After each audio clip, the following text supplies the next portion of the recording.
রাজধানীতে আজ দেখা দিয়েও হারিয়ে গেল বৃষ্টি, ফিরে আসছে তাপপ্রবাহ। উষ্ণতার সঙ্গে বাতাসে আর্দ্রতা বেড়ে শহরে ভ্যাপসা গরমের কষ্ট বেড়েছে। আগামী 2-1 দিন গরমের দাপট চলতে পারে বলে জানিয়েছে আবহাওয়া অধিদপ্তর।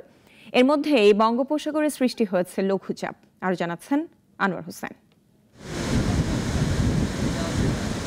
দক্ষিণ পশ্চিম বঙ্গোপসাগর ও এই সংলগ্ন পশ্চিম মধ্য বঙ্গোপসাগর এলাকায় একটি লঘুচাপ সৃষ্টি হয়েছে।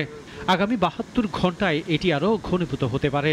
এর প্রভাবে আগামী 5 দিন বৃষ্টিপাতের প্রবণতা বাড়তে পারে। তবে এই কয়েকদিন চলমান মৃদু থেকে মাঝারি ধরনের তাপপ্রবাহ অব্যাহত থাকতে পারে।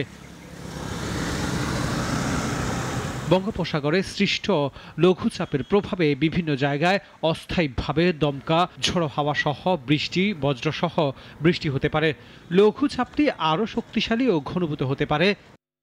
দক্ষিণ পশ্চিম বঙ্গোপসাগর এবং তৎসংলগ্ন পশ্চিম মধ্য বঙ্গোপসাগরে একটি লঘুচাপ তৈরি হয়েছে, যেটা পরবর্তীতে নিম্নচাপ অথবা ঘূর্ণিঝড়ের রূপ নেওয়ার সম্ভাবনা রয়েছে। তবে ঘূর্ণিঝড়ের রূপ নেওয়ার পরে আপনার এর গতিপথ বা এর তীব্রতা কিরকম হবে সেটা আমরা বলতে পারবো।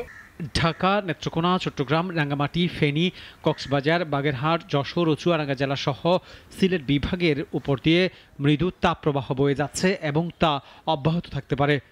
আগ থেকে যে বৃষ্টিপাত স্পেলটা চলছে সেই বৃষ্টিপাতেরই কিন্তু স্পেল এখনো বিদ্যমান আছে। তবে এটা যখন ওইটা লঘুচাপটা আরো ঘনীভূত হবে তখন কিন্তু বৃষ্টিপাতের পরিমাণ কমে যাবে। সারা দেশে দিনের তাপমাত্রা প্রায় অপরিবর্তিত থাকবে এবং রাতের তাপমাত্রা সামান্য বাড়তে পারে।